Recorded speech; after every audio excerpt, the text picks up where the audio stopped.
Okay.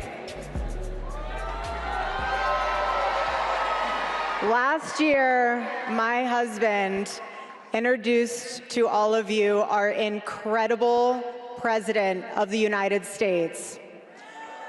This year, it's my blessing, AmFest, and privilege to be able to introduce to you our incredible Vice President, JD Vance.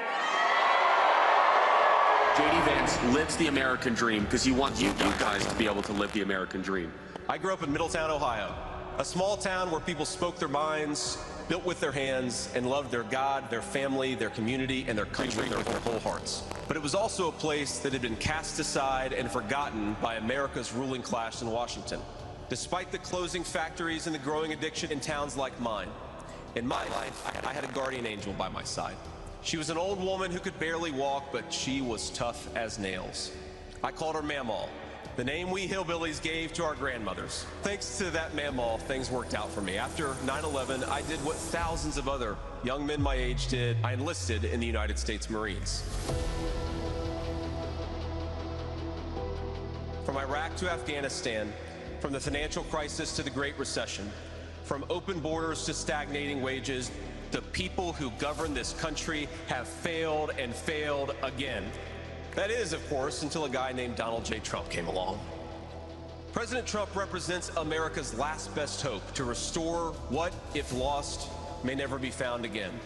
A country where a working-class boy born far from the halls of power can stand on this stage as the next Vice President of the United States of America. For Charlie, we will speak the truth every single day. For Charlie, we will rebuild this United States of America to greatness. We will never cower, even when staring down the barrel of a gun. For Charlie, we will remember that it is better to stand on our feet defending the United States of America and defending the truth than it is to die on our knees. May our Heavenly Father give us the courage to live as Charlie lived. That is what we must do for Charlie. Ladies and gentlemen, please welcome Vice President JD Vance.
Wow. How's it going, Phoenix?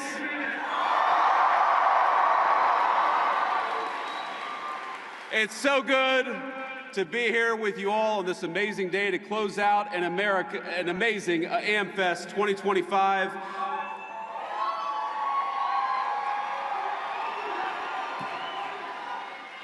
What an amazing crowd all of you are, and I have to admit, today solved one of the great insecurities that I had. Because as I've watched Nicki Minaj come out and declare her support for the truth, for courage, and for wisdom, I've had this little nagging voice in the back of my head wondering whether she thinks I look like the JD Vance meme.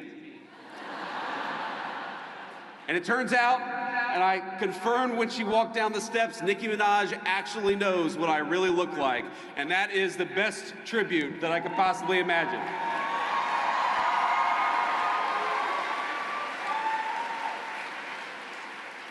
I have to start off with a note of gratitude. Erica, I cannot thank you enough for your strength, your grace, and your kind words of support for this administration and for me personally.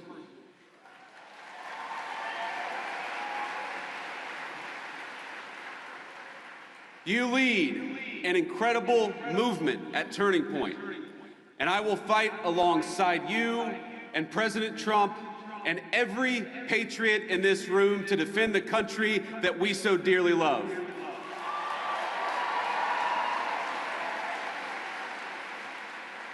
And when I say that I'm going to fight alongside of you, I mean all of you, each and every one. President Trump did not build the greatest coalition in politics by running his supporters through endless, self-defeating purity tests. He says, "Make America great again," because every American is invited.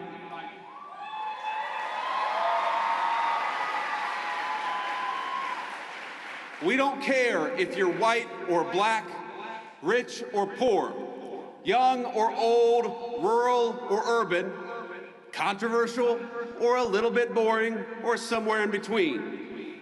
People of every faith come to our banner because they know that the America First movement will make their lives better, and they also know that the Democrats don't care about anything other than maybe transing their kids.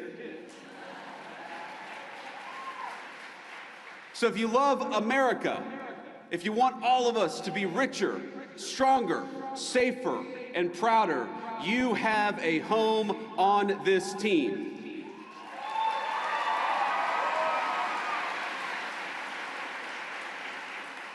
I didn't bring a list of conservatives to denounce or to deplatform, and I don't really care if some people out there, I'm sure we'll have the fake news media, denounce me after this speech. But let me just say, the best way to honor Charlie is that none of us here should be doing something after Charlie's death that he himself refused to do in life. He invited all of us here.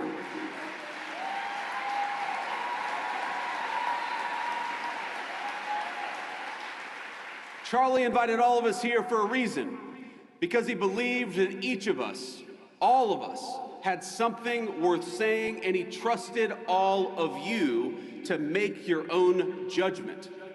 And we have far more important work to do than canceling each other. We have got to build, and President Donald Trump is a builder.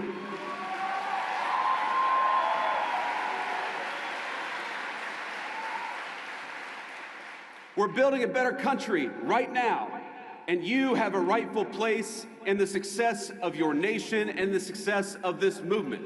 And we build by adding, by growing, not by tearing down.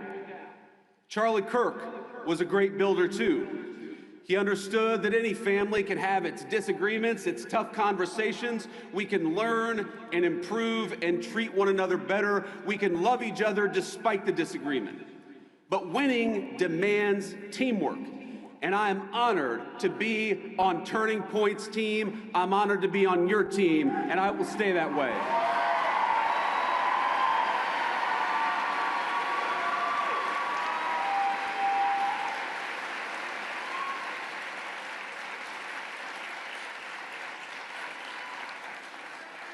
There's still so much important work to do, my friends. We're barely a year into this administration, not even a year into the administration.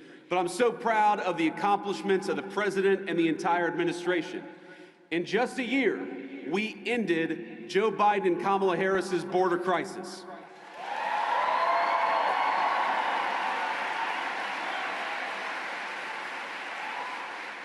December marks 7 months straight of zero releases at the southern border.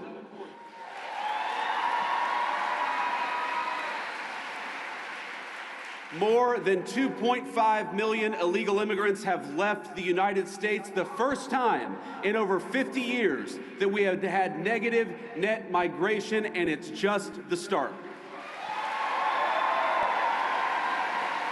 When you restore sanity at the border, it shows up everywhere else. Rent prices are dropping 4 months in a row, and more native-born Americans are working than ever before. Kamala Harris opened the border and destroyed the economy. The Trump administration gave you net negative migration and much more job creation.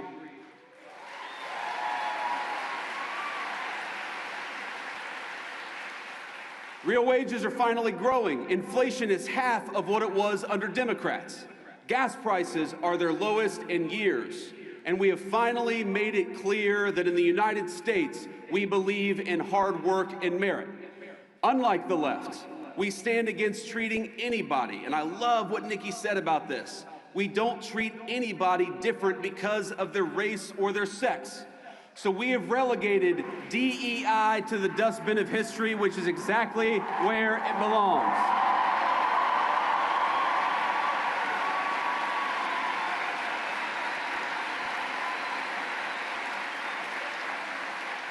In the United States of America, you don't have to apologize for being white anymore.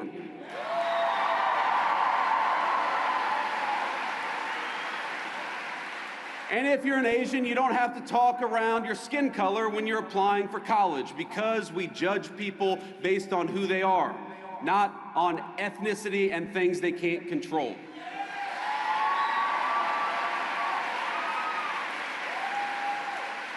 We don't persecute you for being male, for being straight, for being gay, for being anything. The only thing that we demand is that you be a great American patriot, and if you're that, you are very much on our team.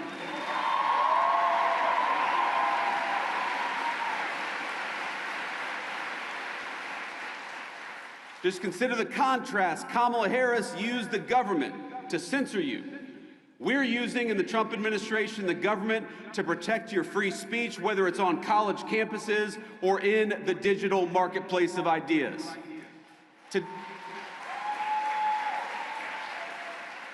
Today, our military is welcoming patriots instead of firing them for refusing to accept an unlawful vaccine mandate.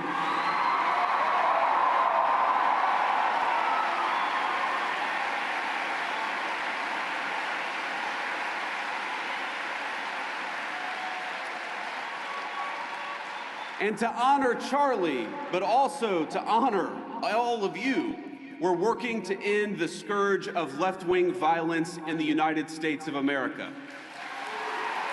We're going after the far-left crime networks, but we're also going after the monsters that fund them. We don't just want to go after the Antifa member who threw a brick at an ICE agent. We want to know who bought the brick, and we're going to prosecute them too.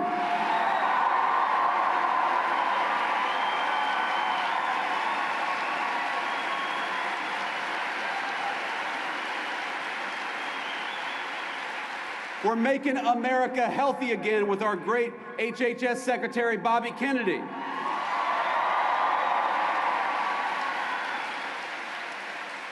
We're bringing drug prices down and purging our food supply of the poison that had built up over a generation.